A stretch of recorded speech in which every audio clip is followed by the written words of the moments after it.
Hey there. So I am sitting down and trying to just review different elements of the garden and go back over the successes, the failures, the different things that I liked from the gardening season this year. It's a good process, I think, for me as a gardener, and it's also just fun to share with you.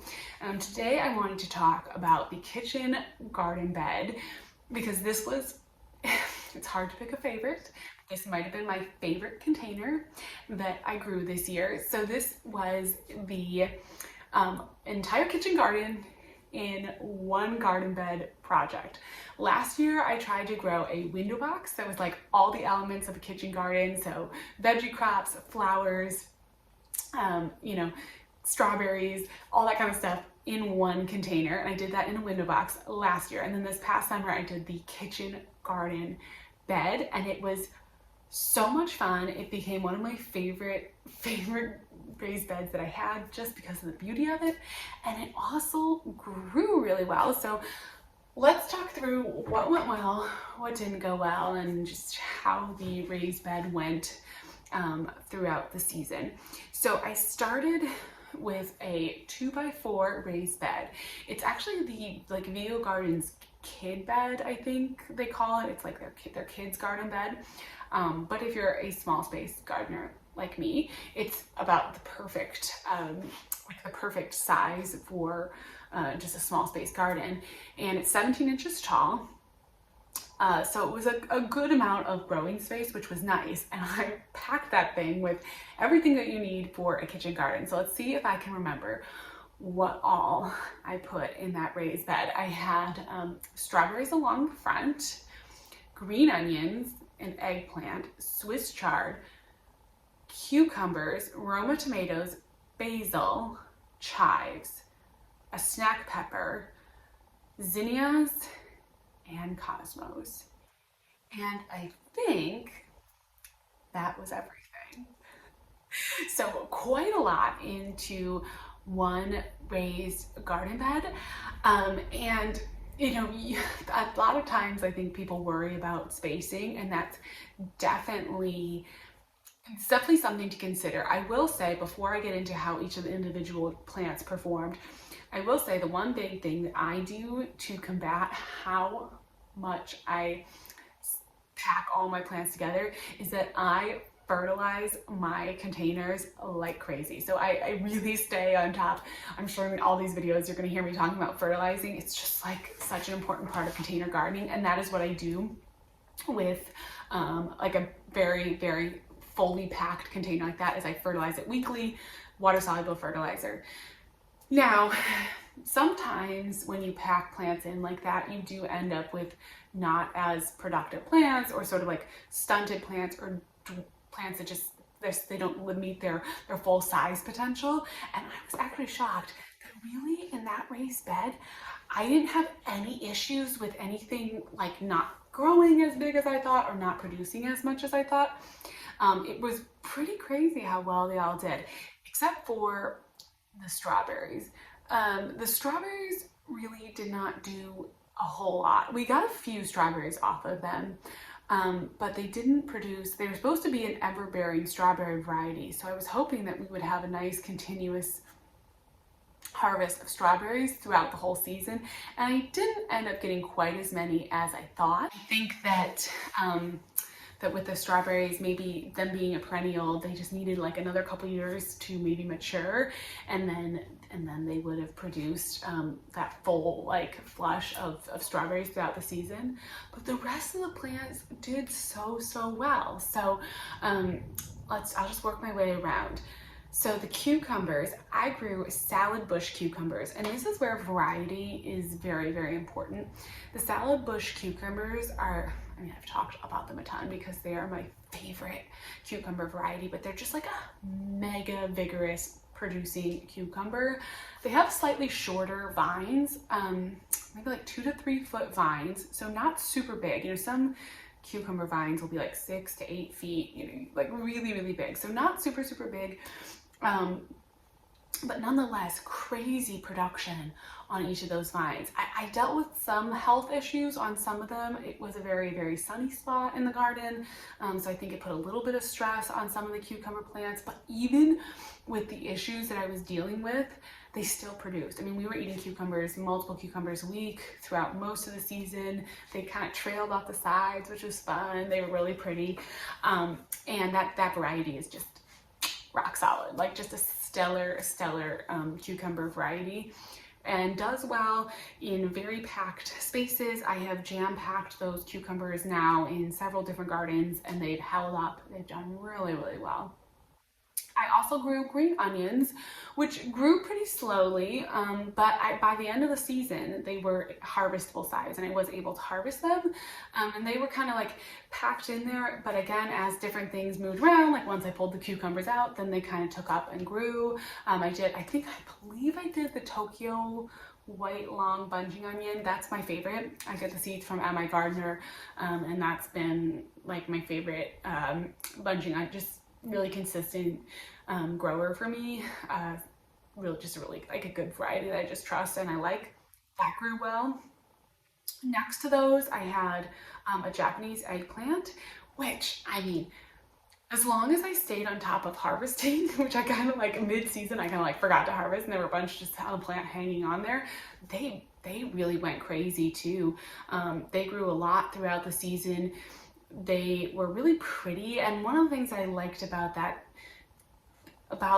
eggplant was that it was kind of decorative. It's why I made it a focal point in the center of the container.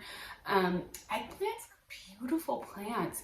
This particular one, being the Japanese eggplant with the dark purple fruit, had a really dark purple stem, and so that was really beautiful and kind of like a purplish tinged leaf. So it added a nice color, kind of like interest to the container. It grew really well in the front of the container.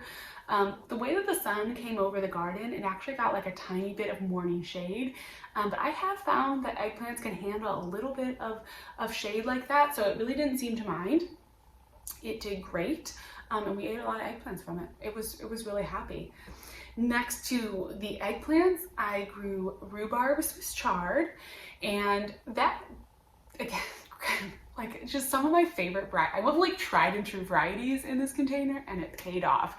Sometimes those tried and true tested varieties just work. So rhubarb Swiss chard is like an easy growing, happy Swiss chard. If you want to grow greens in the summer, you need to grow Swiss chard. I did deal with leaf miners on the Swiss chard, so I ended up going in and cutting them back, like probably like maybe June, but by the end of the season they had flushed back. They were big and beautiful. When I pulled it out this fall, it was like huge, beautiful, gorgeous rhubarb leaves, just absolutely stunning.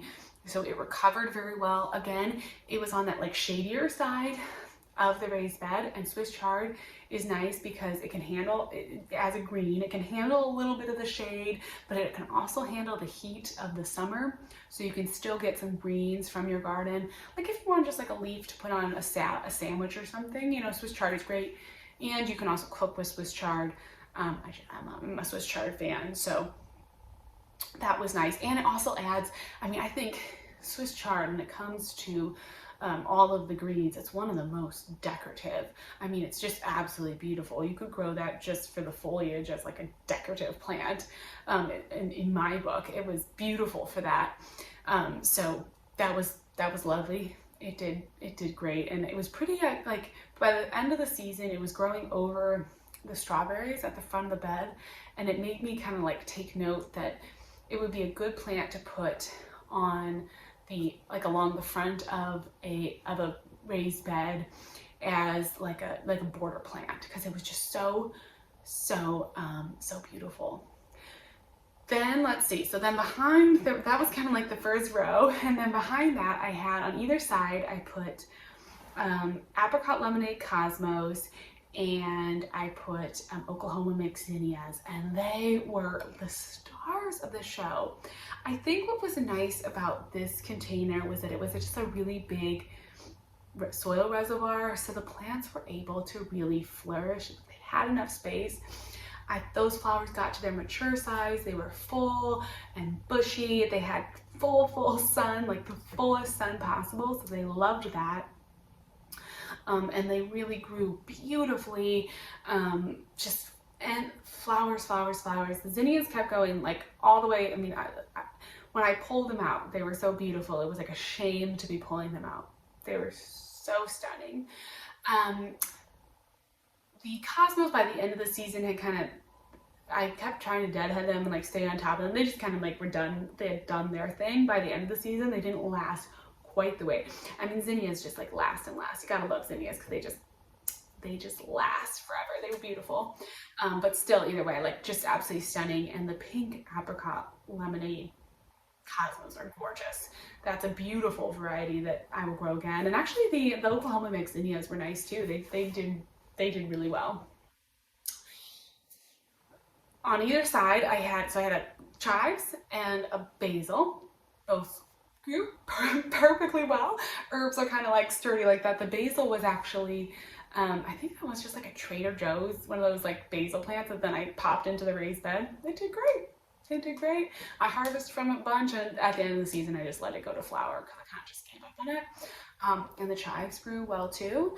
And then I put a snack bell pepper and a Roma tomato. This vision in my mind of Roma tomatoes like spilling out over the edge of the raised bed, and it totally came to fruition. I was so happy.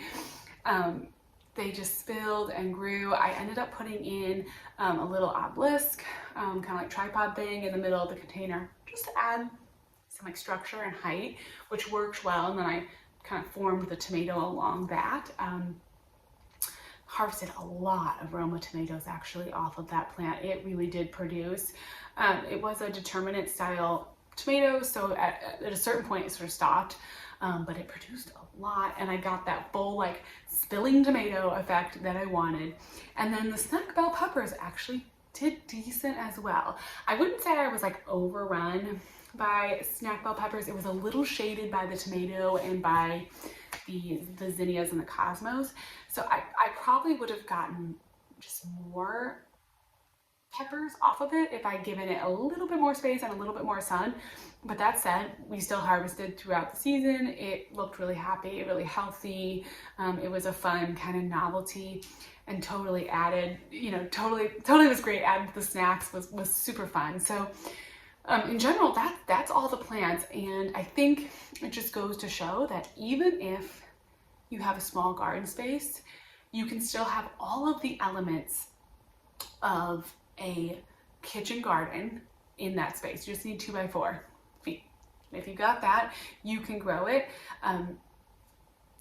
Everything about this bed is something I would repeat. It was beautiful. It was fun. It was the last, I kept it in the garden. It was like the final raised bed that I took out because I just loved it so much.